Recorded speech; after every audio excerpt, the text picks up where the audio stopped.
Alors voilà.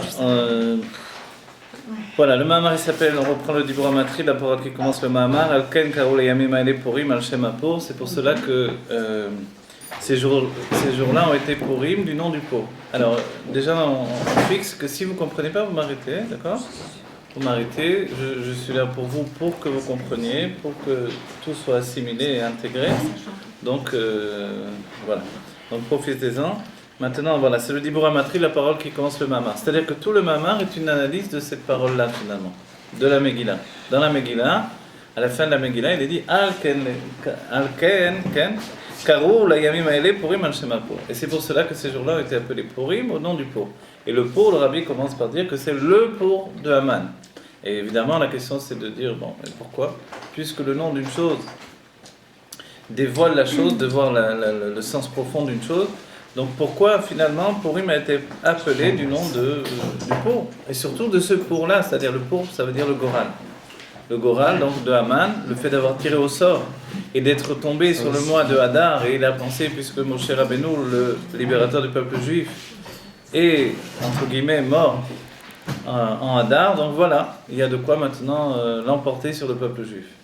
Et alors pourquoi justement ce qui va apporter le Kitrou, il avait commencé déjà, le Rabbi nous dit, il avait commencé déjà ses entremises politiques pour aller contre le peuple juif, mais quand il a tiré le sort, il est tombé sur Hadar, alors il était sûr que ça y est, il allait l'emporter sur le peuple juif. Donc pourquoi on prend ce qui va nous enchaîner pour en tirer le nom même de la fête qui est la libération du peuple juif? Pourquoi il y a eu cette fête? Parce que le peuple juif a été sauvé de l'entremise de Haman qui voulait exterminer tout le peuple juif dans le monde entier. Et c'était une époque où c'était possible, puisque il y avait un empereur qui gouvernait sur le monde entier, le roi Ahasverosh. Donc c'était pas comme à une autre époque. L'explication du rabbi, c'est qu'il n'y avait pas où se cacher. Dans d'autres époques, quand il y a un roi qui maltraite les juifs dans un pays, on peut toujours, à la limite, si c'est possible, essayer de fuir dans un autre pays. Alors il y a des gourouchim, etc., des expulsions du peuple juif. Mais là, compte tenu qu'il gouvernait le monde entier, quand il y a eu l'annonce de l'extermination du peuple juif, c'était quelque chose où finalement il n'y avait rien, nulle part où aller. Vous pouvez aller prendre la mer, etc., de tous les côtés du monde. C'était le Miodo Ve'atkouch, vous vous rappelez le début, okay? Voilà le Miodo Ve'atkouch. L'explication des sages, c'est tel que Odo et Kouch, certains disent que c'est très près l'un de l'autre. Odo c'est les Indes et Kouch c'est l'Éthiopie. Donc de l'un à l'autre, finalement, certains dans la Gemara disent que c'est très près. Comme ces deux pays sont très près l'un de l'autre, alors de là en fait Ahasverosh gouvernait le monde entier. Et d'autres disent non, ils sont très loin l'un de l'autre. Et comme ils sont très loin l'un de l'autre, c'est pour démontrer qu'ils gouvernaient vraiment le monde entier. Voilà, deux avis différents, il y a toujours des avis différents dans le judaïsme. C'est ça ce qui est le piquant du peuple juif. Bon, maintenant, alors pourquoi, la question de base, on a appelé cette fête Purim? On aurait pu l'appeler Chag Esther ve Mordechai ou d'autres manières, mais on l'a appelé Purim. Voilà. Et ce qu'on a vu, c'est que le Rabbi nous dit justement, tout le sujet, c'est le pour lui-même. Le pour, le Goral, qui donne toute la nature de cette fête. Et c'est pour ça que ce Mahamar est essentiel. Il y a beaucoup de Mahamarim, mais celui-là, entre autres choses, il est essentiel parce qu'il nous fait comprendre que le fait d'aborder le nom de la fête, c'est aborder l'entité profonde de la fête. Quand on connaît le nom d'une personne, en vérité, ceux qui ont un peu lu mon livre sur les prénoms, ils savent bien qu'on peut comprendre la personne, et non seulement ça, même l'évolution de la personne à travers son âge. Depuis son enfance vers son adolescence et l'adulte, on peut savoir quels sont les métiers qui sont appropriés à sa nature, etc., les couleurs, beaucoup de choses. Alors, qui plus est, quand on donne le nom d'une fête, qu'est-ce qu'on apprend de cette fête? Alors on apprend que le Goral, c'est ce qui entraîne le peuple juif vers la chute a priori, mais c'est ce qui entraîne le peuple juif également vers la libération. Une libération qui était voulue par Dieu lui-même et non pas par Haman évidemment. Haman visait quelque chose qui dépassait l'intellect, qui est le Goral, et Dieu, lui, il a mené Haman vers sa perte. Toute l'explication, vous le verrez, c'est pas apporté ici directement dans le Mahamar, mais il y a une explication dans la Kabbalah qui dit En adin nimta kela beshorsho. Le din, la rigueur ne s'annule que dans sa source. C'est quoi cet enseignement-là? si Esther aurait fonctionné de manière normale, elle n'aurait pas dû inviter Haman au repas qu'elle faisait avec le roi, 2 fois de suite. Elle aurait dû parler au roi directement, il faut l'arrêter celui-là, il veut nous tuer, il veut tuer mon père, directement. Mais qu'est-ce qu'elle a fait? Au lieu de tomber sur Haman, par l'intermédiaire de son mari le roi, elle a utilisé au contraire la proximité de Haman et du roi, et puis elle a entraîné même dans l'intimité du roi. Ça s'appelle finalement, au lieu de le repousser, d'essayer de le faire chuter, elle l'a élevé. Mais comme il l'a élevé à un niveau où il ne pouvait pas s'élever lui-même, alors il a chuté de lui-même. C'est ce qui s'appelle Enadin Nimtak, la rigueur ne s'annule que dans sa source. C'est-à-dire quand on pousse le côté gauche au maximum, qui est la source de la rigueur, donc tout ce qui est salé, on obtient le sucré, entre guillemets. C'est le secret de la vache rousse. La rigueur, c'est salé? Voilà, la rigueur c'est salé. La vache rousse, par exemple, on pousse au maximum une vache qui est rousse totalement et qui est de la famille du bœuf, qui est le côté de la rigueur d'entre les animaux domestiques. On la brûle, donc évidemment c'est le maximum de rigueur qu'on peut obtenir. Et là, on la pousse au maximum de sa source et alors elle se renverse, elle devient metuka. Ça devient matok, douce. On la radoucit totalement dans sa source. Et le Kohen qui lui vient du chesed, de la générosité, il va faire un travail, il va prendre sur lui de se rendre impur pour le peuple juif, en purifiant tout le peuple juif. Et ce chesed, cette générosité jusqu'au bout, fait qu'il touche sa source. Et la source des Kohanim, c'était la rigueur. Donc en fait, les choses se renversent. Et c'est comme ça qu'on va radoucir en fait jusqu'à la mort, l'impureté de la mort. Et dans la Géoula, par les mêmes cendres de la vache rose, dira le Rabbi Morash, on va radoucir même la mort totalement, jusqu'à l'annuler. Avec le même système finalement. Bon voilà, ici donc Haman il est poussé au maximum pour que tout se renverse finalement.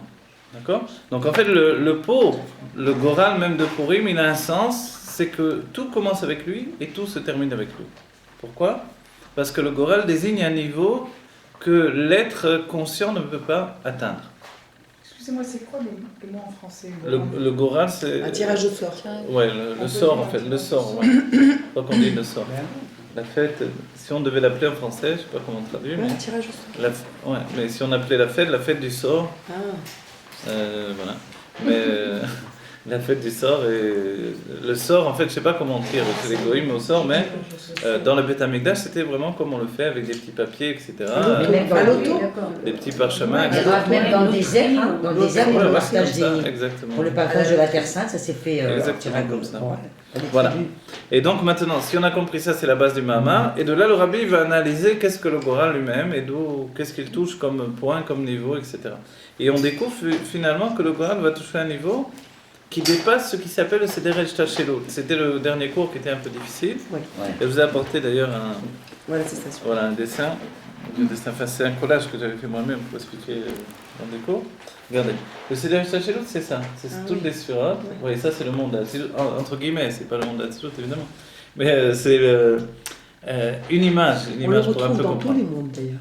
Alors voilà, on retrouve dans tous les mondes, mais quand on parle des sphirotes, c'est Atsilut la plupart du temps. Ah, okay. C'est très rare qu'on parle des sphirotes dans les autres mondes, donc quand on parle des sphirotes, c'est dans Atsilut. C'est là-bas que nos âmes vont naître. Nos âmes, ici, tous les sphirotes qui sont liés aux sentiments, Chesed, Gvura, Tiferet, Netzar, Od Yesod, ça s'appelle Zeranpin dans les Parsufim, dans les figures de... on va dire dans les figures du nom de Dieu, c'est le Vav, ça devient Zeranpin qui veut dire petite figure. Pourquoi petite figure? Trop dur pour moi. Non, simplement, je vais vous Figure ça veut dire... de Non, voilà, ça veut dire simplement le jeune homme. Qu'est-ce que c'est un jeune homme? C'est un sentiment, ce sont les sentiments. Un jeune homme, on dit que... C'est les banim. C'est les banim. Les banim, le jeune homme en particulier. Plutôt nar, ouais. Le garçon, le jeune garçon. Et la fille, la jeune fille, elle est ici dans la Malchut. D'accord? Ensuite, par leur union, ils devront s'élever jusqu'à atteindre Chokhmah et Bina. Le couple doit atteindre sa maturité dans Chokhmah et Bina. Vous voyez? Il s'élève par le Tiferet, le Da'at. En fait, il y a toute une explication comment le couple s'élève de manière primée. Chokhmah Bina, c'est les parents. Chokhmah et Bina, c'est les parents. C'est les parents de Zeranpin et de la Malchut, exactement. Ah bon? Qui sont des frères et sœurs. Et qui sont en même temps un couple. Comme au début du famille, monde. on retrouve toutes les sphirotes dans une Exactement. famille. Mon Dieu! C'est comme ça. Quand on veut vraiment apprendre, on veut enseigner d'après la Pnimiut Torah sur la famille, l'éducation, tout ce qu'on veut, quoi. Le couple, alors on étudiera les sphérot dans leurs sources et on aura de quoi expliquer tout ça. Voilà. Qu'est-ce que c'est Maintenant, donc, nous naissons de l'union de Chorma et Bina, non, de Zerampin de la Malchut, et les plus grandes sadikim naissent de l'union de Chorma et Bina ici. D'accord ? Maintenant, au-dessus de ça, il y a ce qui s'appelle le Keter. D'accord ? Le Keter lui-même, maintenant j'ai écrit ici. En fait, là j'ai écrit, quand je l'ai fait, j'étais encore, on va dire, un élève de Rampizbourg. Alors, il systématise l'Aïmouna. L'Aïmouna, ça veut dire la foi. Donc il la met systématiquement. Les rabbins ne le mettent pas systématiquement, ils ne le mettent pas pratiquement pas. Il faut le chercher pour comprendre effectivement. Mais sinon, les rabbins rapportent, comme il est écrit dans la Kabbalah, Ta'anoug et Ratson. Voilà. Ta'anoug, c'est le plaisir, et le Ratson, c'est la volonté. C'est dans voilà. le Keter. Voilà, maintenant on a appris qu'il y a ce qui s'appelle le Côté gauche, Goral. côté droit. Alors, en fait, le côté gauche, le côté droit, c'est pas si facile dans le Keter. Les smola beatika. La pniuta Keter, il n'y a pas de small, il n'y a pas de côté gauche. Voilà. Le côté gauche et le côté droit, effectivement, dans le Keter, on le retrouve dans la volonté uniquement. Chitsoniuta Keter. Dans pniuta Keter, il n'y a pas de côté gauche. Let smola en araméen. Ça veut dire il n'y a pas de small, il n'y a pas de côté gauche. Beatika dans l'antique, qui veut dire le plaisir, il n'y a pas de côté gauche. Parce que le plaisir, c'est s'abandonner. C'est au-dessus de... Le Zohar dit Recha des Ain, la tête du néant, on s'abandonne. Oui. Donc le plaisir vraiment véritable, c'est ça, c'est s'abandonner. Il n'y a plus de... Il n'y a ni gauche, ni droite, ni oui. Ni voilà, il y a un abandon total. Voilà. Tandis que la volonté, il y a toujours celui qui veut quelque chose. Celui qui veut quelque chose, il est maître de lui, il est maître de son C'est désir. le côté gauche, alors, ce qui signifie Alors, Voilà, le côté gauche, il peut s'exprimer. Maintenant, le plaisir n'a pas de côté gauche dans son niveau à lui. Donc, ça s'appelle Atik Yomin. Mais quand il s'habille dans la volonté, puisqu'il faut bien que la volonté soit générée par quelque chose, elle est générée par le plaisir. Le plaisir qui pénètre dans la volonté, ça va comme enfanter le désir qui est intermédiaire, cette fusion, et ça devient ce qui s'appelle Atika Kadisha dont on parle Shabbat. Atika Kadisha du Shabbat, vous entendez Shabbat, on le dit. Oui. Atika Kadisha. Atika Kadisha, c'est le ta'anoug, le plaisir qui s'habille dans la volonté. Je vous dis en psychologie, là, en termes du Zohar, ça fait Atik qui s'habille dans un Reranpin, d'accord ? Atik Yomin qui s'habille dans un Reranpin. Mais sinon, en termes psychologiques, c'est ça. La Messir Nefesh, voilà, j'ai écrit ici. Le niveau de la Yechida de l'âme, c'est ce niveau-là également. D'accord ? La Chassidut, elle vient de ça, elle vient de Pnimiut Atik, elle descend, tout ça. Elle passe par. Notre âme, elle provient de la Chokhmah. On va dire la base vraiment de l'âme, elle vient de Chokhmah, de Hatzilut. C'est ce qui est écrit dans le Tanya. Et après, ça s'habille dans la Bina, la construction. Et après, donc, il y a l'union dans Zeranpin, puisque Zeranpin correspond à l'union des sentiments, et la Malchut, et la royauté. Mais ça, si vous voulez, on fera un sur, particulièrement en expliquant tout ça, mais de manière plus doucement. Excusez-moi, ouais. la Messirut Nefesh vient de la Yechida. Oui. Alors comment se fait-il que la Yechida, en vrai, elle a toujours été voilée? Elle n'est plus voilée en nous depuis Gimel Tammuz. Alors comment se fait-il qu'il y a eu des Juifs qui ont vraiment fait don de leur personne? Par Messirut Nefesh, ils ont fait pour Hachem, quoi. Alors d'où pouvait venir cet élan de si la Yechida était... C'est la 20e qui a dit ça de Non, moi je pose une question. Non, mais sur la Yechida qui était... Ah bah oui. Alors, le niveau de la Yechida, sachez que la Chassidut... C'est pas Mashiach le niveau de la Yechida? Oui, c'est le Mashiach qui l'obtient. Voilà. Le Mashiach, il obtient la Yechida klali de tout le peuple. Voilà. Oui. C'est pas la même Yechida pratique de chacun d'entre eux. Bien sûr, voilà. Voilà, il y a un niveau klali général, dit le Rabbi, Ok. et c'est écrit déjà dans les Ktivei Arizal. Il y a un niveau général, il y a un niveau pratique. Le niveau pratique particulier, il y a le nefesh général de tout le peuple juif qui a été obtenu par David Amelech. Le roi a été obtenu par Eliyahu Hanavi. La Neshama par Moshe Rabbeinu. Chaya, c'est le niveau d'Adam Rishon. Et Yechida, c'est le Mashiach. Voilà. Donc quand on parle de ce niveau-là, hein, c'est vrai. Maintenant, à titre pratique, il y a des juifs qui ont obtenu le niveau de Yechida personnellement. Et ces juifs-là ne sont plus revenus dans le monde. Comment ils l'ont obtenu? Ceux qui sont morts, Bekiddush Hashem, ont donné leur vie pour Dieu. Forcément, ils ont quitté ce monde avec le dévoilement de la Yechida. C'est pour ça qu'ils sont au-dessus de tous les tzadikim, qui eux obtiennent les niveaux par un travail régulier et selon leur effort. Mais quand on a la Yechida, alors c'est un niveau où on dépasse tout. Tout le monde ne l'a pas. Tout le monde la possède en potentiel. Voilà. La dévoiler maintenant, la Chassidut a pour but de dévoiler la Yechida au quotidien. C'est le but de la Chassidut. Voilà. Donc comment on travaille, comment on dévoile la Yechida au quotidien? Il le dit. Comment on dévoile la Yechida au quotidien? En étant toujours dans un état de Messirut Nefesh, c'est-à-dire un état de dépassement de ses possibilités. Et ça inclut aussi dans l'esprit. Il ne faut pas croire que c'est juste physique, etc. C'est vrai que le niveau des pieds est très important. Les pieds transportent jusqu'à la tête. Voilà, Messirut Nefesh, Nefesh c'est les pieds. Quand on dit l'imsor et nafsho, c'est donner son âme, donc l'âme c'est le niveau le plus bas, c'est lié aux pieds. Donc, mais la Yechida, elle touche le point le plus bas et soulève le niveau le plus haut. Comme le fait de prendre un binyan, une maison des Ranad Morazaken, depuis son édifice, on élève toute la maison. Si on prend la maison par le toit, le niveau le plus haut, on n'enlèvera que le toit. Mais alors pour tout enlever, on prend vraiment toute la situation. Voilà. Et ça, c'est comme ça que, simplement en venant à un cours, dans notre génération, où c'est la nuit, il fait froid, il pleut, alors on dévoile la Yechida chez Banefesh pour le faire. Et oui, ça c'est un état où ça n'est rien. Parce qu'on est à d'autres. Simplement en venant, en dépassant ses possibilités, en se mettant en contact avec quelque chose qui nous dépasse totalement. Et après, ça c'est le côté physique des choses. Après, il y a le côté des sentiments que l'on va investir là-dedans. C'est-à-dire où on est content du fait d'être là dans le cours, par exemple. Après, il y a l'esprit, le fait de mettre tout son intellect pour être un kéli, pour recevoir l'enseignement, ce qui inclut le bitou, la soumission de recevoir les enseignements du rabbi tel quel. Et après, finalement, on atteint un niveau où on englobe tout, on élève tout notre être avec ça. Quand on le vit, on l'intègre dans notre personnalité. Et après, ça commence à redescendre du haut vers le bas. Là, on s'est élevé du bas vers le haut. Et après, ça va redescendre du haut vers le bas. Comment? Ce qui est mouskal, ce qui est compris, va devenir mourgash, va devenir ressenti. Ce qui est ressenti va devenir moudba. Moudba, c'est dans la teva, ça va devenir notre nature. Voilà. Être. Voilà, c'est que comme quand on étudie une halakha, si on est capable de la faire après tout de suite, c'est parce que ça s'est intégré dans notre nature. Ou alors, tout de suite, ça ne rentre pas, la personne n'a pas bougé, elle n'a pas changé.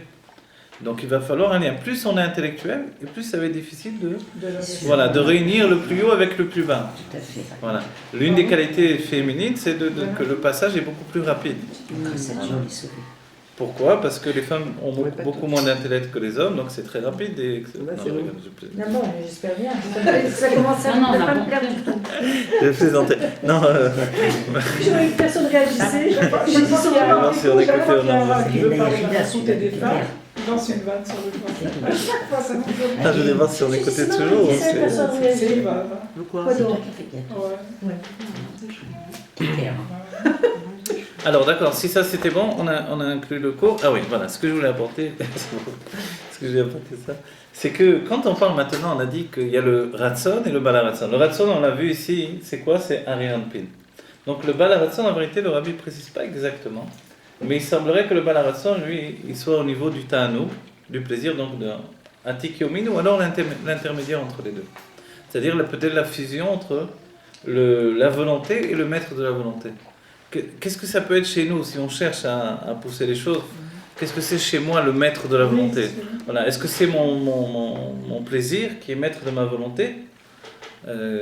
Si on a un plaisir, j'ai du plaisir dans l'étude, ça entraîne chez moi une volonté d'étudier. Voilà.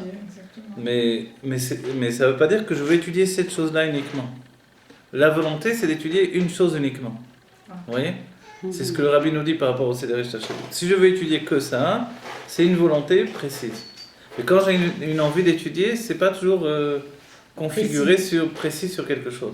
Maintenant, quand on comprend que par exemple la Chassidut, ça nous apporte une énergie vitale qu'on ne retrouve pas dans les autres textes qui ont précédé, puisqu'aujourd'hui on est très malade, on a besoin d'un médicament plus fort, et c'est la Chassidut, et en particulier la Chassidut Chabad, qui est intellectuelle.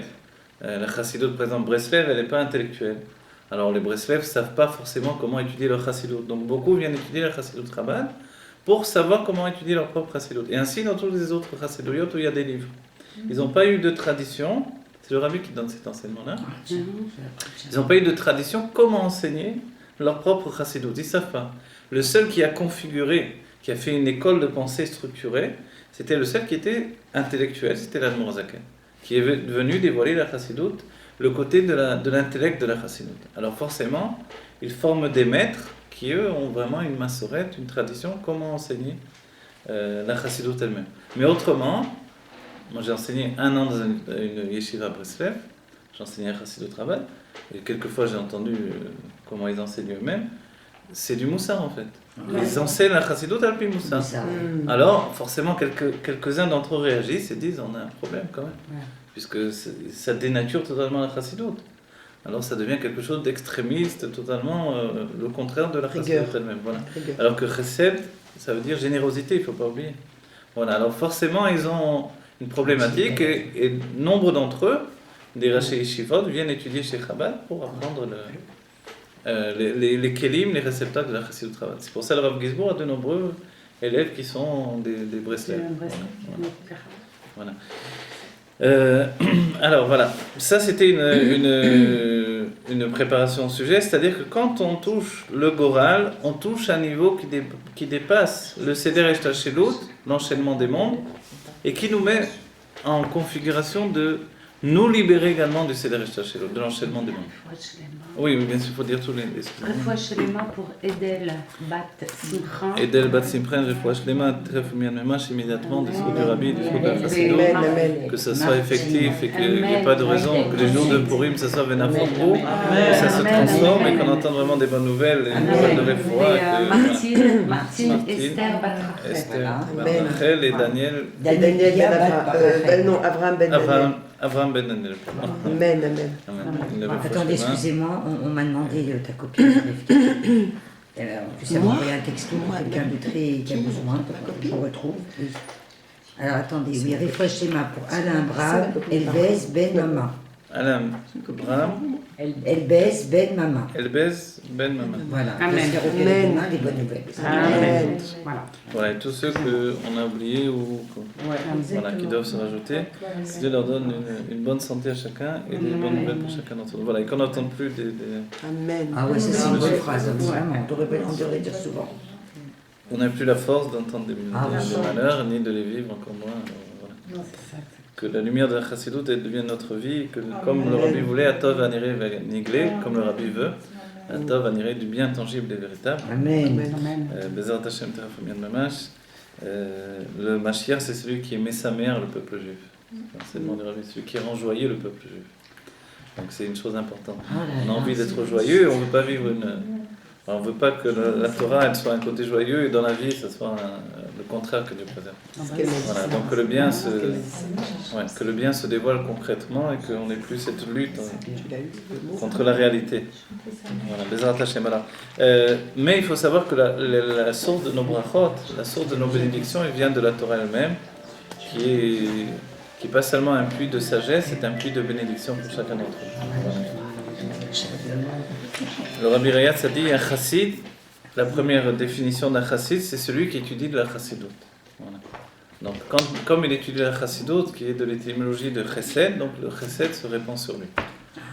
Donc, c'est peut-être déjà un isayon quand on rajoute dans l'étude de la chassidoute, quelquefois on a des épreuves pour nous dire est-ce que je me maintiens dans mon étude ou non, il faut continuer.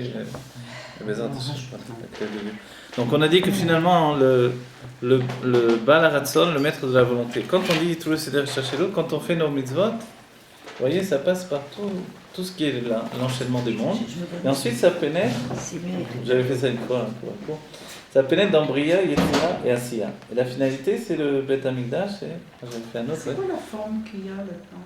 Là j'ai mis des trucs exprès pour donner...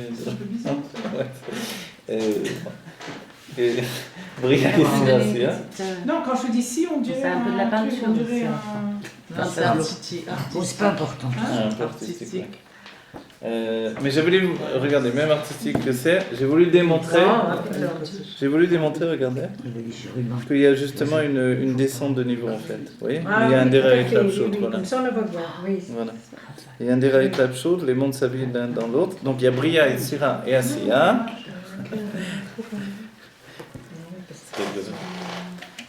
C'est rigolo après de penser. Je vous ai dit la dernière fois dans le cours, sur YouTube, on regarde qui regarde les cours. Ah oui. J'ai regardé, c'est la folie. En Bolivie, il y a des gens qui regardent mes cours. En Argentine, en Russie, au Maroc. Oui, forcément. Et c'est très curieux. Made in Israël. Peut-être que jamais on les connaîtra, etc. Mais dans la Géoula, voilà, les Béla, ils sont tous là avec nous.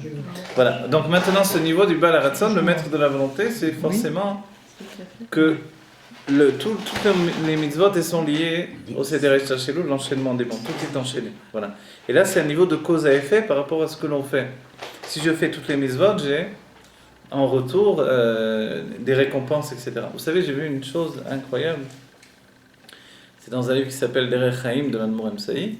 Là-bas, sur la fin, il y a un pirouche du Paritcher, et à la fin, il y a aussi un kitsur, un résumé du Rabbi Rayatz.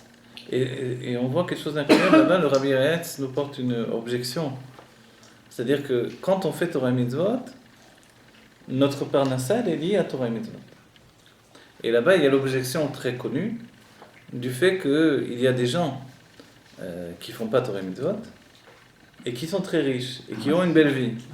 Et que quand on fait Torah et Mitzvot, on n'a pas toujours ce même côté. Voilà. C'est une question. Alors, a priori, c'est. Ouais. Et c'est quoi la réponse? La réponse, c'est que, en fait, l'explication du Rabbi Rayatz là-bas, c'est que justement parce qu'on rentre dans un système établi de cause à effet, de mérite, en fait, entre guillemets, de punition, c'est-à-dire de mérite, d'obtenir selon nos mérites, enfin, sans parler de punition, laissons la punition de ce côté, mais plutôt, voilà, des conditions pour être agréé, pour correspondre exactement à ce que je demande à Dieu. Donc en fait, je reçois par rapport au niveau où j'en suis moi. Mais nous, on pense qu'il y a juste le niveau de l'action. Non, il y a le niveau du cœur, des sentiments, et le niveau de l'intellect aussi. Ma pensée, comment elle est entière avec ce que je fais. Plus un être est entier dans Torah et Mitzvot, et plus forcément, alors il est un conduit où les brachot elles se déversent facilement.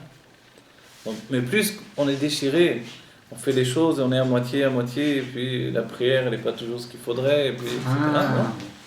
Et donc, quand on est déchiré avec tout ça, ne serait-ce que dans les sujets d'argent, on donne de l'argent pour la Torah et Mitzvot, mais après on regrette un petit peu, etc. Tous ces déchirements intérieurs qu'on a, ça occasionne que c'est pas aussi limpide la descente du Shephan. Ça bloque. Voilà. Tandis que celui qui, le jour de Shabbat, est en boîte de nuit, etc. Mais il est entier dans ce qu'il fait, j'ai tout compris. Lui, il est. Je sais. Message reçu 5 sur 5. Je vous le dis en tant que vision adulte des choses. Oui, j'ai compris. Lui, étant donné qu'il ne rentre pas dans le système, forcément, il ne reçoit pas d'après le système. D'accord, exactement. Voilà. Et c'est là où je vous le ramène. Et c'est là où je vous le ramène par rapport à Purim. C'est-à-dire que forcément, comme Aman, il a compris que le système intérieur est lié à Torah et Mitzvot, et que lui, il n'a aucune chance de l'emporter sur le peuple juif par rapport à ça, alors il va prendre le système de se dire, moi je veux toucher un point où je sors totalement de ce système-là. Et il vise un point au-delà, au-dessus. Et ce point, c'est le niveau du Goral. Quoi, c'est le détachement? Voilà, c'est le détachement de la construction intérieure. Vous avez parlé de Makif et de Pnimi. Sortir du Pnimi, de la construction intérieure qui nous rend adultes.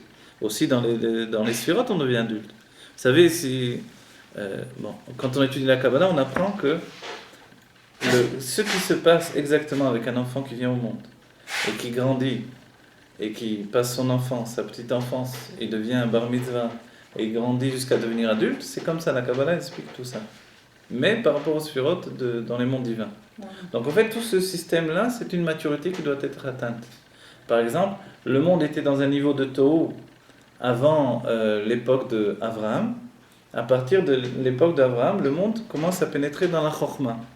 Le Moar Yemin, le côté droit du cerveau, commence à atteindre un tikkun, une révélation. Et alors, c'est la période d'Abraham. Ensuite, on passe à Yitzhak, c'est le côté gauche du cerveau. Et Yaakov, on arrive au niveau du Da'at. Et après, comme ça, il y a des sphirotes qui vont se construire à partir de Yaakov. Les sphirotes qui sont là. Voilà. Et après, on arrive avec le Yesod, avec Yosef. Alors, on touche un point qui éveille ce qu'il y a au-delà même des sphirotes. Et après, à partir de là, alors le monde se préfigure pour le don de la Torah. Vous comprenez? Donc il y a eu une maturité. Il y a eu un enfant. Le développement de l'enfant, où on en est là maintenant? Là aujourd'hui, on en est au stade où. En Égypte, l'enfant c'était un niveau où on était retourné, où l'enfant était retourné dans le ventre de la mère. Tout à fait. Donc l'enfermement de l'Égypte, c'était le Oubar, mais immo, dans l'embryon dans le ventre de sa mère. Et la sortie d'Égypte, c'était la naissance de l'embryon. Voilà. Mais comme s'il naissait comme un petit bébé, forcément, il n'aurait pas pu affronter les forces du mal de l'Égypte. Et Dieu nous a propulsés, au moment de la sortie d'Égypte, directement dans un état adulte.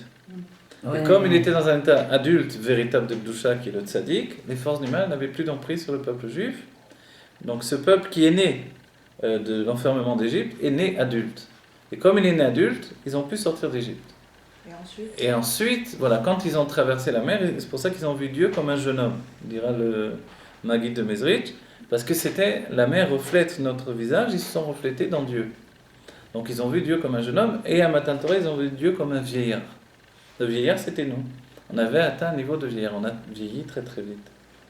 Mais comme on a vieilli tellement vite, le vieillard, ça correspond à Riranpin. C'était déjà, quand on a la barbe blanche, c'est qu'on s'élève au niveau de Riranpin. La barbe noire chez un homme, c'est par rapport, ou les cheveux noirs en général, c'est par rapport à Zeranpin. Le jeune homme, il a les cheveux noirs. Parce que le noir, c'est lié à la bina, ça découle de la bina, c'est la couleur qui est liée à la mer, la bina. De quoi les yeux noirs? Les cheveux noirs. Et ensuite, quand on commence à avancer, soit en sagesse, soit en âge, ou les deux, alors la barbe devient blanche, et les cheveux aussi, etc. Et ça, en fait, ça entraîne qu'il y a une élévation dans Ariranpin. Et pourquoi la barbe en particulier, on parle avant tout de la barbe? Parce que dans la barbe se dévoilent les 13 mesures de miséricorde qui viennent de Ariranpin, qui est le Keter, donc l'inconscient en fait. Oui. Donc plus un homme draine son inconscient par l'étude, plus normalement sa barbe devient blanche vite. Enfin, c'est le pshat des choses évidemment. Mais c'est le but. Ça démontre qu'on est dans la bonne voie finalement. La voie de drainer l'inconscient pour pouvoir en prendre possession. Et c'est tout le travail de la chassidut au travail. Oui? Vous comprenez? Alors où on en est, hein? Vous n'avez pas répondu. Où on en est maintenant dans Maintenant, on est déjà dans une autre situation en fait. C'est pas simplement une figure de construction. Chaque jour, il y a à nouveau cette figure de construction qui se recommence. Il y a plusieurs cycles. Il y a le cycle général, le cycle particulier. Dans le cycle, il y a un cycle aussi qui commence du fait de Adam Arishon comme adulte, comme un état adulte, et puis qui va en régression. C'est pour ça que quand on était en Égypte, on était redevenu comme un bébé. Et après, il y a dû y avoir une renaissance. Ça nous demande qu'il y a un cycle recommencé.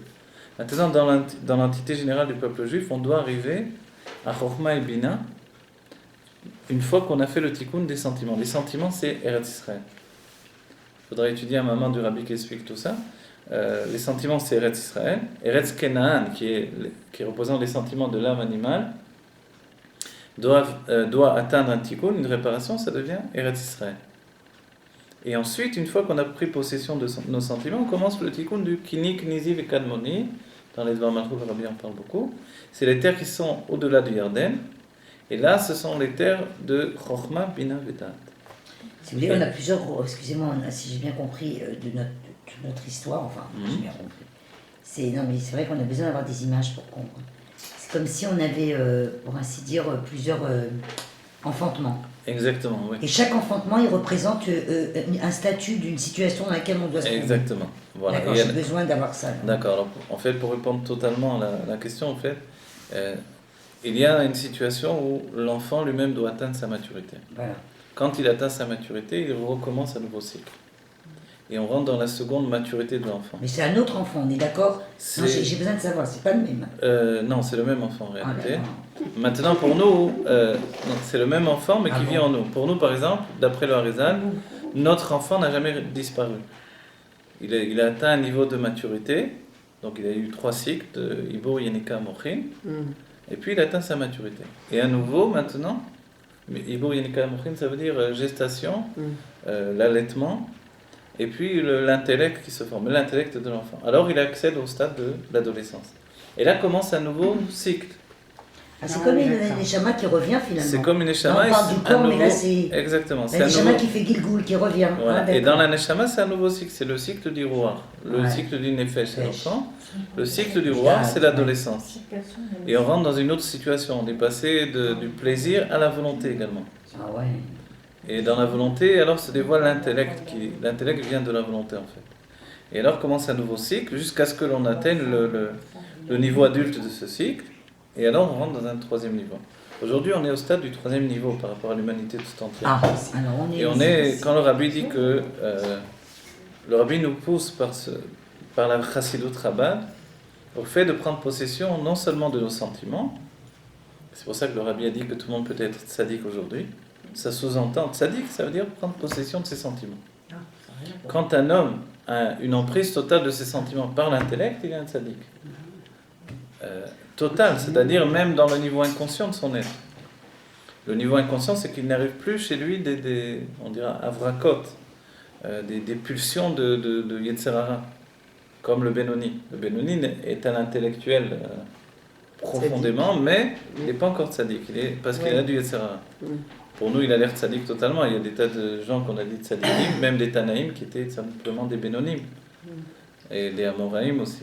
Mais un vrai tzaddik, c'est celui qui possède même une emprise de son inconscient. C'est-à-dire qu'il n'y a plus maintenant des pulsions vers le mal qui viennent l'entraîner vers le mal. Et à ce niveau-là, le tzaddik, alors, c'est ce que l'on peut atteindre aujourd'hui. Pourquoi ? Parce que l'on a obtenu par la chassidut Chabad, on va dire un élixir de construction intérieure qui gère l'inconscient sans arrêt. Vous voyez, quand on étudie là, quand on explique, j'explique là de manière totalement Chabad, on va dire, d'après un élixir, c'est comme une potion.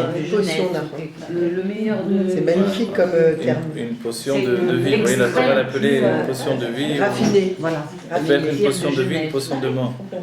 Mais la potion de vie, justement, quand ça passe par la chassidut, ça devient une potion de vie. Parce que c'est le chesed, la générosité. Mais par la chassidut Chabad, on atteint ce niveau où on peut tellement gérer son inconscient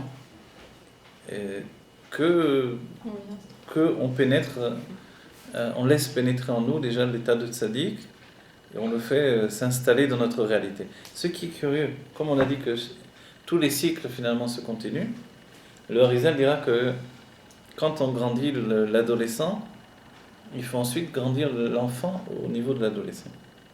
Et ensuite, grandir l'enfant et l'adolescent au niveau de l'adulte. Et c'est le plus difficile. D'Égypte, on est sorti directement de la petite enfant à l'adulte. Et forcément, il y a une shvira, il y a une destruction. Et c'est pour ça qu'il faut tous les ans recommencer Shvirat HaOmer. Pour Mida après Mida, chaque mesure des sentiments le reconstruit depuis l'âme animale. Et l'âme animale, elle gère l'inconscient par la confrontation avec les sentiments. C'est une pulsion de vie constante. Un désir de vivre, tout simplement. C'est l'âme animale. Et on ne peut pas vivre sans désir de vivre. Or, les tzadikim ont arrêté d'avoir un désir de vivre lié au monde. Ils n'ont plus qu'un désir de vivre lié à Dieu. Et nous, on ne sait pas être atzmaï. On ne sait pas passer le cap, c'est-à-dire délaisser le désir de vivre du monde et de la matière pour s'attacher au désir de vivre de Dieu. Et quand on devient religieux, quelquefois, c'est ce qu'on fait. On lâche le désir de vivre du monde et on se retrouve voilà, sans odeur, incolore et inodore. Non, c'est vrai, complètement plat, complètement éteint, complètement. Alors, parce qu'on n'a pas attrapé encore le désir de vivre avec Dieu pour délaisser d'autres. C'est le plus difficile. C'est bien que le Tanya nous dit qu'on peut y arriver que par un hibour de Neshama. Qui est Neshama. Hein? Qui vient nous aider. Cette situation-là, elle peut durer intermédiaire, vous dites entre les deux. Elle peut durer jusqu'à ce que l'on décide. Voilà. Si on a bien compris qu'on ne peut pas totalement, à moins qu'il y ait une aide venue d'en haut, donc une âme qui pénètre en nous, qui nous permet d'évoluer. Si on a bien compris qu'on n'y arrive pas, il faut un petit peu revenir en arrière. Ça ne veut pas dire qu'il faut devenir moins religieux, mais il faut savoir retrouver en nous ce qu'il est possible d'utiliser pour Dieu, en fait. Vous voyez ? C'est-à-dire que Dieu ne veut pas des gens malheureux. Comme il ne veut pas des gens malheureux, voilà. Il veut forcément que l'on serve Dieu dans la joie, et que quand on est religieux et malheureux, forcément il y a un problème dans notre vie. Ce problème, c'est... Alors c'est là où il faut... Moi je me rappelle, j'avais un ami qui disait après la tchouva, il faudrait presque une psychanalyse quoi pour. C'est comme le service après-vente. Voilà. La tchouva, on délaisse tout, on jette tout, mais après qu'est-ce qui se passe? Chacun a fait on a fait ce stade-là, mais voilà qu'après il y a une nouvelle crise d'adolescence. Cette crise d'adolescence, qu'on soit un homme ou une femme, ça peut être une femme avec une ribambelle d'enfants, d'un coup elle ressent un grand vide dans sa vie, parce qu'il y a trop de choses qu'elle a délaissées, trop de passion, trop de désir, voilà. Et tout ça s'est éteint en elle, et une part de son âme s'est éteinte. Et là, c'est vrai que c'est très difficile. Alors pour le reconstruire, Il faut déjà générer une étude suffisante. Pourquoi je dis une étude? Parce que on ne veut pas se reconstruire dans le mal d'où on est venu. Je dis entre guillemets, bien sûr. Mais on veut se reconstruire aux sources du bien. Et pour ce faire, il faut une Torah extrêmement puissante. Et là, grâce à la Chassidoute, on a cette possibilité-là. Mais l'engagement, il doit être total dans l'étude. C'est là où si on est des... Au départ, c'est un peu difficile, oui. total, et puis ça se fait progressivement. Ça se fait, effectivement. Mais on nous demande d'utiliser notre être intellectuel totalement. C'est-à-dire que si on fait abstraction de notre intellect, on ne pourra pas reprendre les sentiments. Je vais vous expliquer ça depuis Chassidut. Le problème, c'est qu'on n'est pas en train de faire le cours parce que j'ai pas enlevé mes lunettes. Mais je vous l'ai dit, je vais essayer de terminer vite, mais je vais vous dire la chose, c'est que...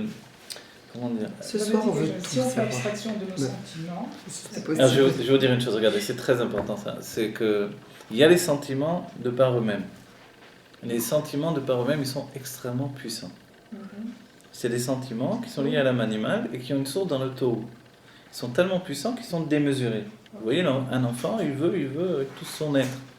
D'accord.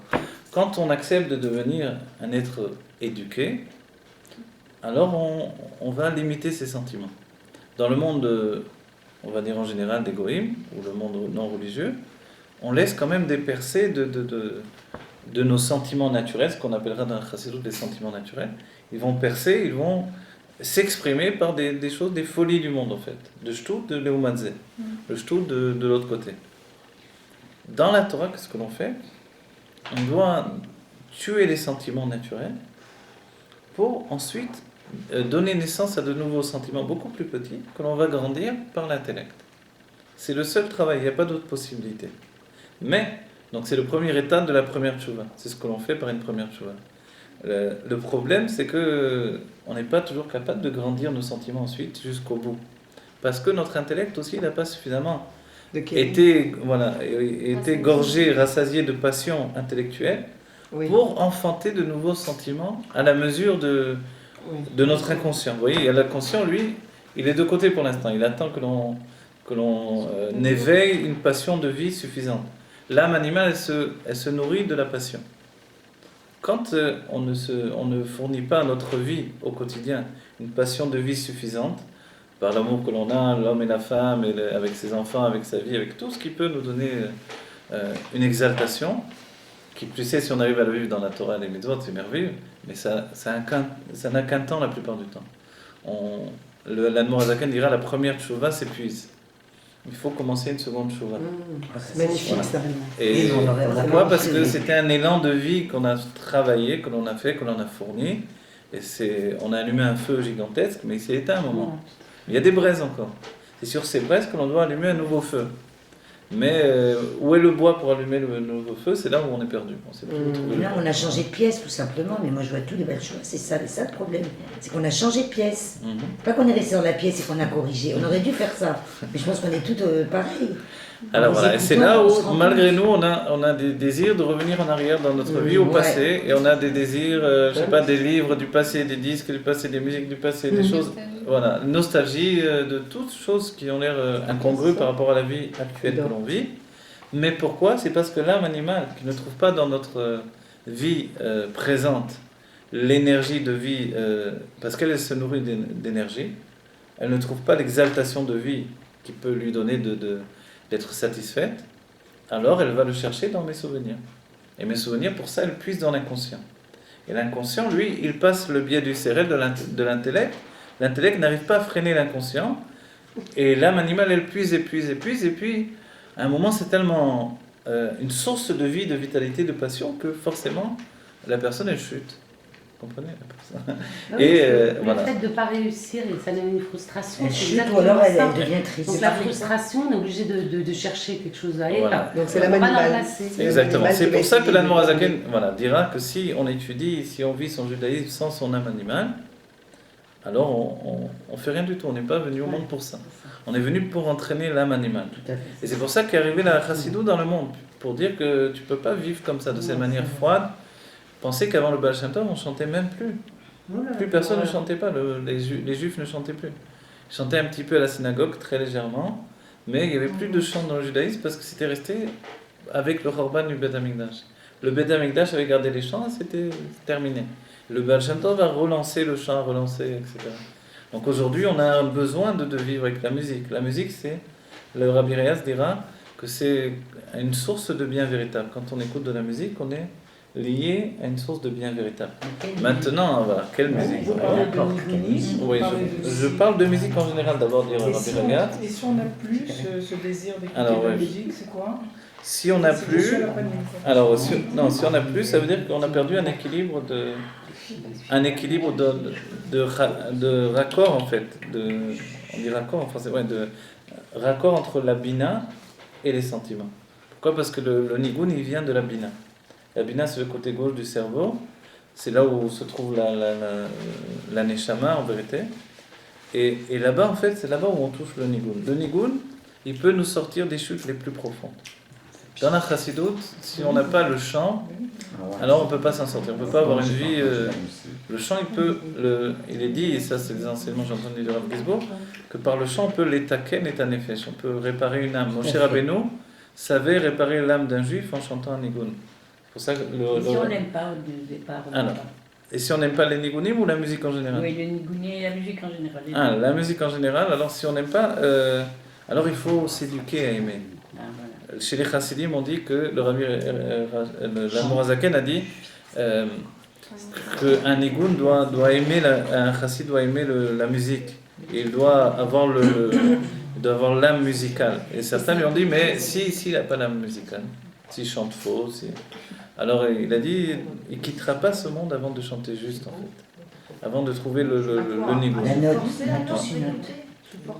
Non, je ne parle pas que des nigunim, je parle de la musique, mais les nigunim aussi, c'est un moyen d'accéder à une musique qui est liée à l'âme juive en particulier. Sachez qu'il y a des nigunim, les nigunim echouvanim, les nigunim que les rabbis m'ont enseigné, qui eux ont pour but de sortir l'âme du corps et de lui donner de s'élever dans les mondes divins. La plupart d'entre nous, on n'est pas capable de le faire aujourd'hui, mais il faut savoir que c'est quand même la source de ces nigunim. Maintenant, quand vous allez dans... l'Avodah Zara des Goïm, ou même sans parler d'Avodah Zara, les Goïm pratiquent ce qui s'appelle, en hébreu on dit l'arpaya, le fait de se détendre, etc. Et les points sont exactement semblables de ce que l'on trouve dans la Torah. Quand on prend Sharak Dusha du Harizal, là-bas il y a les enseignements du Rav Abulafia, qui rapportent exactement comment l'âme se dégage du corps et comment elle monte dans les mondes divins, etc. Mais pour ce faire, il y a tout le fait de détendre le corps à partir d'un détachement de l'âme du corps par rapport à tous les membres, etc. Mais ça passe par le fait de se détendre totalement. Et ça, ce travail-là a été pratiqué dans le judaïsme également par les nigunim, par les chants. C'est-à-dire que par le chant, par le nigun, on est capable de faire tout ça. Et nous, on peut provoquer un éveil de notre âme aujourd'hui par le nigun, par le chant profondément. Mais pour ça, il faut s'investir dans le chant lui-même. C'est l'un des moyens d'atteindre l'exaltation de l'âme. L'autre moyen, c'est l'étude d'une Torah qui éveille en moi une réflexion personnelle. C'est-à-dire que tant que je n'ai pas une réflexion personnelle, pratique, alors je n'arrive pas à éveiller en moi non plus des sentiments qui vont naître de cette introspection personnelle. Puisqu'il est écrit, il y a un passage qui nous dit « Les fils sichlo yolal ish ». Vous connaissez? Ça veut dire d'après l'intellect, le ish qui représente les sentiments, alors les sentiments vont s'élever et vont prendre naissance à partir de l'intellect. Toute exaltation intellectuelle, née de l'intellect, toute itpa'alul, en hébreu on dit itpa'alul, c'est un émerveillement, elle va faire naître des sentiments qui, eux, vont être mes nouveaux sentiments. C'est-à-dire que quand j'ai quitté mes sentiments naturels, je ne peux en obtenir de nouveau que quand j'ai étudié dans un niveau d'étude, d'une intensité dans l'étude suffisante pour enfanter de nouveaux sentiments. Si je n'ai pas étudié à ce niveau-là, donc je n'ai pas moi-même une réflexion, donc je n'ai pas de sentiments en fait. Bah oui, j'ai délaissé mes sentiments, alors qu'est-ce que t'en es ? Alors je suis dans le vide, entre deux. C'est pour ça qu'il y a une nécessité, et ça regarde chacun, les hommes, les femmes, les enfants aujourd'hui, d'accéder à la Chassidut Ramat pour comprendre comment ça se passe, ne serait-ce que l'explication que je vous donne aujourd'hui, et recréer en fait une reconstruction personnelle. Mais pour ça, ça nous demande de nous interroger, de vouloir véritablement comprendre, de vouloir organiser les choses. Lorsque l'être travaille à comprendre Dieu par son intellect, il utilise le meilleur de son être, le médaber, celui qui parle.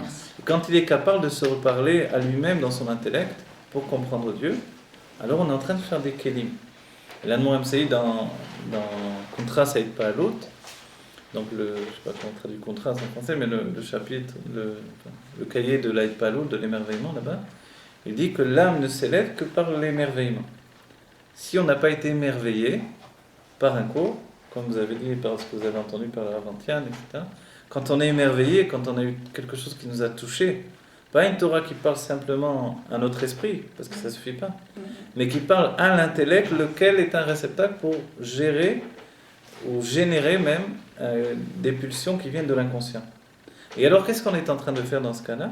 On ne passe plus par le stade de l'âme animale. En termes psychologiques, il y a le subconscient et l'inconscient. Vous voyez? Au lieu de passer par le subconscient, c'est comme le subway, c'est le métro. C'est très noir en dessous, c'est vraiment, on ne sait pas ce qui se passe, il peut arriver n'importe quoi. Mais l'inconscient, il est pur, c'est l'âme divine. En fait, on est en train de générer une vitalité nouvelle venue de l'âme divine. Dans un premier temps, elle est beaucoup moins puissante que celle générée par l'âme animale. Cette vitalité inconsciente, on va dire subconsciente de l'âme animale, parce qu'elle est beaucoup moins brutale, elle n'est pas du tout, elle est du tikkun. Mais au bout du compte, quand on arrive à la... Voilà, si on fait un vrai travail et qu'on s'investit totalement, on va générer une nouvelle personnalité. Qui, elle, à un certain moment, va être capable également de reprendre ce qui est bon dans l'âme animale et de raffiner l'âme animale de plus en plus. Jusqu'à ce que l'âme divine, en côtoyant l'âme animale, ait appris, en fait, et c'est là où Dieu nous confronte à la vie humaine, il nous dit, dans ta vie humaine, de la même manière que tu aimes ta femme, tu dois aimer la Torah.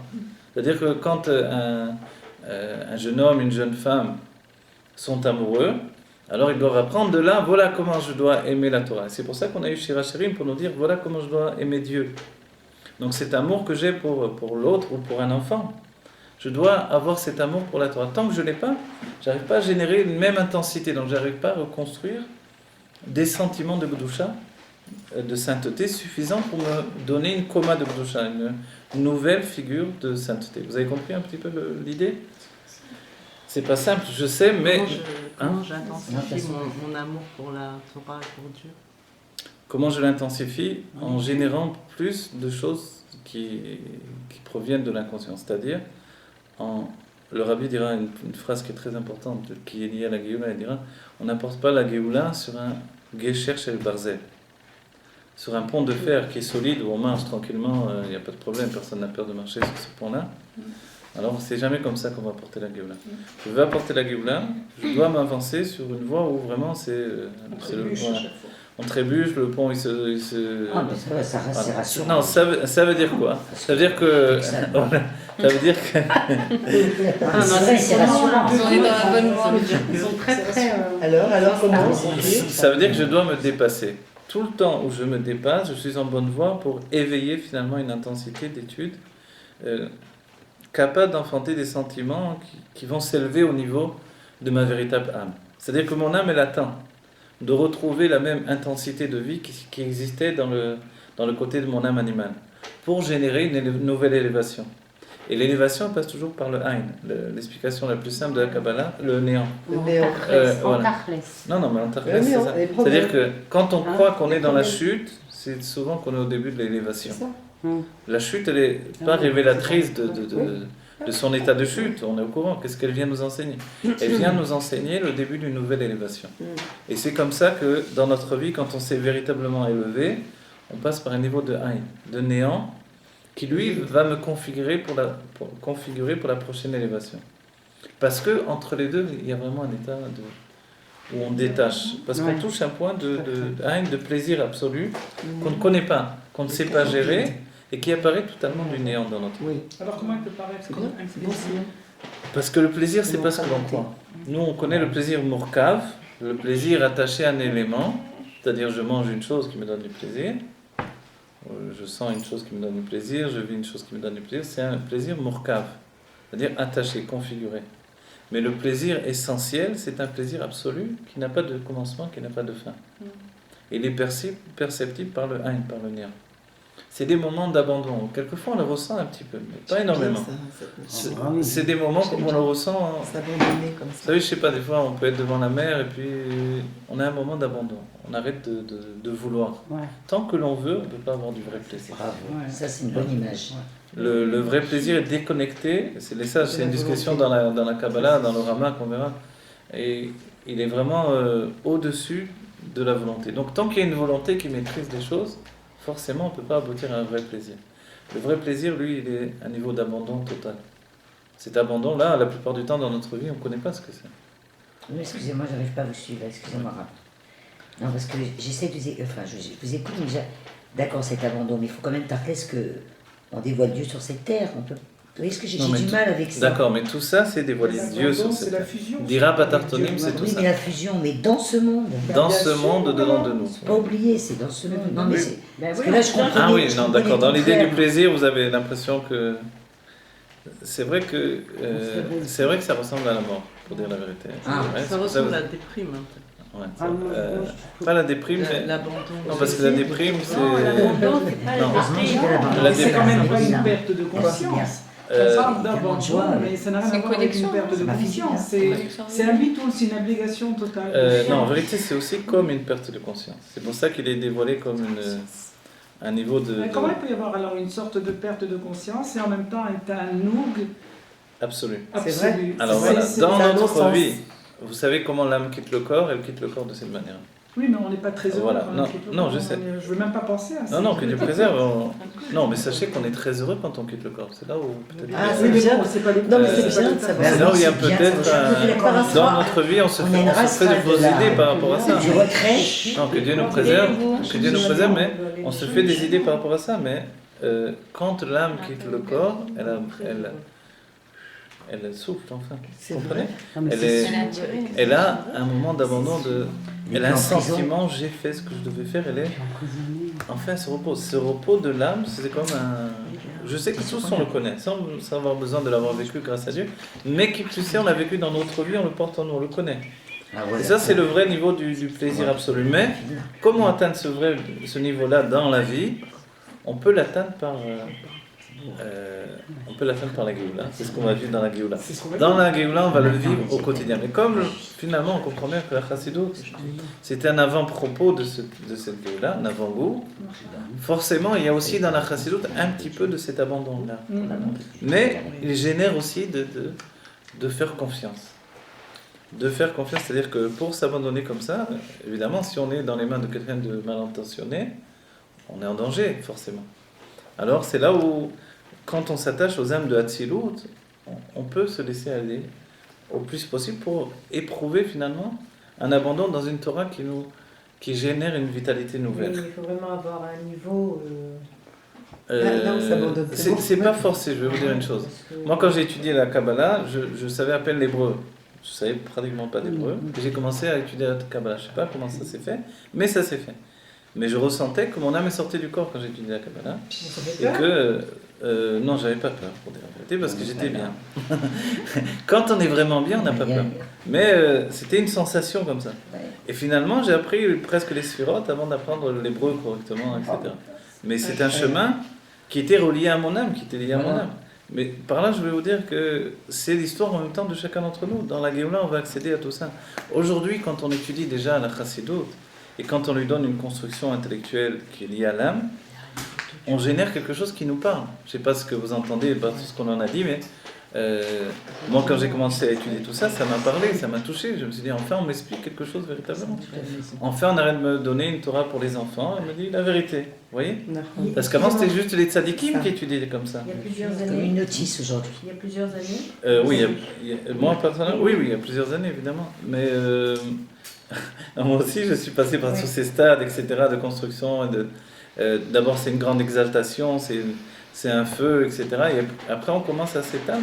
Pourquoi? Parce que d'abord, on a été porté par des forces qui ne nous appartiennent pas. C'est un cadeau, c'est un makif. C'est ça le Baal Tshuva. C'est des forces qui ne lui appartiennent pas, donc il est porté totalement par ça. Ensuite, ces forces, petit à petit, lui sont retirées, et il se retrouve avec ses propres forces, et il n'a plus son âme animale qui est le générateur de vitalité qu'il connaissait avant d'avoir fait Tshuva. Et il ne sait plus quoi faire, il est totalement perdu. alors il continue les actes quotidiens de Torah Mitzvot dont il a l'habitude, Voilà, mais il s'est totalement vidé à l'intérieur. Et c'est là où les juifs à droite à gauche retournent voir des films, retournent écouter de la musique. Pourquoi ? Parce qu'ils n'arrivent plus à générer dans leur vie une intensité de vie. Et c'est pour ça que des fois on abandonne plein de choses. Ça veut dire quoi? Ça veut dire qu'on est en chute? Ça veut dire qu'il y a un problème? Non, ça veut dire qu'en réalité, on a intériorisé le feu qui nous a été donné. Vous entendez, c'est très important. On a intériorisé le feu qui nous a été donné par quand on n'a plus ce désir, ce premier élan, en fait, il n'a pas disparu totalement, mais il est intériorisé dans notre personnalité. Voilà. Et maintenant, ce que l'on nous demande, c'est de le reconstruire. Exactement comme un Pessah pour les enfants d'Israël, ça recommence. Ils sont sortis d'un coup, et puis, pourquoi il y a le veau d'or? Pourquoi le veau d'or est arrivé? Parce que le subconscient a rattrapé le peuple juif. Et alors, le subconscient, on dit qu'ils ont juste regardé le rêve rave qui faisait le veau d'or, mais le veau d'or représentait l'âme animale. Et eux, ils ont joui de ça. Ils ont dit, enfin un peu de vie, un peu d'intensité corporelle, physique. Et de là, ils ont chuté. Ils sont revenus dans un état précédent. Ils se sont retrouvés comme avant de sortir d'Égypte. Mais en étant sortis d'Égypte. Et là, les plaintes se sont intensifiées, etc. Et en fait, c'est comme ça dans notre vie. Donc, qu'est-ce qu'on doit faire? On doit se reconstruire intelligemment. Un vrai travail. On nous demande de travailler à un certain moment. C'est-à-dire, on nous a donné un cadeau. Après, on nous dit, tu veux atteindre le même niveau? Tu dois le faire. Tu dois l'obtenir par tes propres moyens. Excusez-moi, donc après le veau d'or, Ouais. donc la grossesse, on va dire c'est une fausse couche, entre guillemets. Ouais. Et c'est pour ça qu'ils ont attendu 40 ans pour refaire un autre bébé. Exactement. Voilà. Les 40 ans, il c'est fallait un faire un autre cycle. bébé après. Enfin, Oui. j'ai un autre Oui, oui, statut. Mais moi aujourd'hui, j'ai Oui, envie oui. de savoir où on en est après Gimel Tammuz. Ah ouais. C'est l'histoire. La raison. On est au veau d'or et on va plus s'en sortir. C'est quoi l'histoire? Moi, ma reconstruction, c'est le rabbi. Non, Je vois rien évidemment, d'autre. évidemment, notre reconstruction, c'est le rabbi, mais C'est le un rabbi, Limoud, c'est le rabbi. voilà, Il faut un comprendre rabbi que qui génère un travail personnel de chacun d'entre Voilà, nous, d'accord? tout à fait. À Parce qu'on travers le Limoud. voilà, il y a eu à travers Est-ce le que je limoud, me c'est trompe? essentiel. Oui, c'est essentiel. Le limoud et l'action que le rabbi a demandé. Oui, mais l'action, notre travail intérieur, il est obligatoire. Il est obligatoire. Oui, le On travail ne peut pas échapper à ça. Voilà. Mais la direction qu'a pris la Chassidut Rabat, c'est de nous construire par le haut. Comme tout le monde ne peut pas se construire par le haut, non. Alors par le haut, c'est par l'intellect. On a dit d'abord, on éveille le mouvement de vie par le bas, mais ensuite, une fois qu'on a fait ce travail-là, alors on génère la construction par le haut. C'est ce qui est expliqué. Les fils sur l'eau, on a dit les fils sur l'eau, Yolal Ish. Quand l'intellect s'élève, les sentiments s'élèvent avec l'intellect. Il y a un exemple qui a été donné sur les sages dans la Gemara. Quand on lit la Gemara, on étudie la Gemara, on voit que les sages sont comme des enfants des fois. Il y a des disputes terribles, ils s'entretuent entre eux et tout. On se dit qu'est-ce qui se passe là? Et ils sont makpides les uns sur les autres. Et l'explication, c'est que quand ils ont élevé leur intellect, ils ont élevé leurs sentiments en même temps. De l'âme animale. Alors, si c'est l'âme animale ou l'âme divine? La plupart du temps, c'est les sages, c'est l'âme. Non, c'est l'âme divine, mais parce qu'il y a une Pkeda de Tzadik, qui est à l'image de quelquefois, on a expliqué comme le Shorabar, le Léviathan, etc. Des tas de niveaux comme ça. Mais pour nous, revivre à la vie, c'est reconstruire en fait une structure intellectuelle nouvelle. Il y a juste une question. Parce que vous parlez de l'intellect, alors on nous dit qu'il ne faut plus mettre notre sechel. C'est ça que je n'arrive pas à comprendre. Alors, des fois on nous dit qu'il ne faut plus mettre son sechel, des fois on nous dit qu'il faut mettre... Non, il ne faut plus mettre. Jean-Michel, c'est plus les sentiments. Non, on nous dit qu'il faut plus. On nous dit ça. On nous dit de ne plus mettre notre sechel. Il ne faut pas qu'on soit une génération où on met notre tête, notre sechel. Il ne faut pas qu'on comprenne, il ne faut pas qu'on soit intelligent. Il faut que... C'est parce qu'il dit Tania, justement. Oui, voilà. Je sais alors. Par exemple, il y a une chita. Je sais pas comment dire. Il y a D'accord. Non, il y a un état d'esprit qui peut laisser penser, puisque le Rabbi a dit Aïkar ou Amassé, l'essentiel c'est l'action. Cet enseignement-là, il vient du fait que forcément aujourd'hui l'essentiel c'est l'action, puisqu'il faut bouger le monde et construire. Mais l'action ne fait que les kélim de la Géoula, les réceptacles. L'action, ça ne fait jamais la Géoula pnimite intérieure. C'est que les réceptacles. Ensuite, les sentiments de la Géoula, ça ne peut être provoqué que par les sentiments. Donc les sentiments, c'est la tfila, c'est l'amour de l'autre juif. La Avat Israël, ça c'est la Géoula par les sentiments. C'est une construction entière que l'on doit faire. Et puis l'intellect de la Géoula, il peut passer que par l'étude. La Géoula, elle est dans les Mamarim, c'est certain. Elle est là. Okay. Et maintenant, le Dvar Malchut, lui, il touche à la fois notre intellect et il touche notre action. C'est ça la force du Dvar Malchut. Donc il englobe les deux niveaux à la fois, vous voyez. C'est là où il est particulier. Il est intellectuel, mais un intellect qui est la parole du roi. C'est vrai que c'est les chassidim qui ont été voir le rabbi, qui lui ont demandé d'appeler ces sikhot-là Dvar Malchut, et le rabbi a été au Ed, il a demandé, puis il a donné la permission. C'est-à-dire de toutes les sikhot, seulement les Tafshin Nun Aleph et Nun Bet ont été appelés Dvar Malchut, la parole du roi. Parce que réellement, on ressent que le roi nous parle et nous donne nous dit comment transformer notre humanité limitée en une humanité de Géoula. L'humanité, c'est vrai, parce que ça inclut pas seulement les Juifs en réalité, d'après les paroles du rabbi. Ça inclut vraiment l'humanité, le monde entier. Puis même si grâce à Dieu, Baruch Hashem, on les a reçus ce soir, je pense qu'on doit être au niveau. On doit avoir les résultats, parce qu'on les a reçus. Effectivement. Et c'est vrai que quand on lit on lit en français le résumé, c'est vrai qu'on saisit vraiment le Dvar Malchut en entier. Et voilà.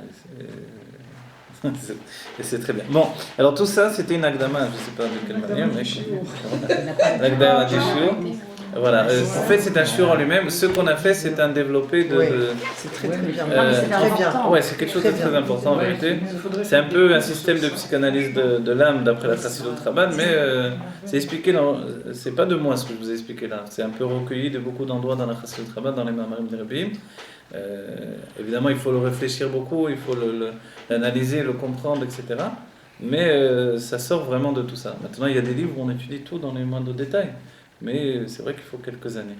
D'accord ? Mais quoi qu'il en soit, c'est important de voir comment les choses, par les Rebbeim, se reconstruisent et ils nous donnent de quoi gérer nos faiblesses et nos reconstructions et devenir nous-mêmes un homme meilleur dans notre vie à nous personnellement. D'accord. Si vous voulez, on arrive là à ce premier stade. Voilà, on peut même arrêter. Vous deviendrez comme des petits dieux. Si on peut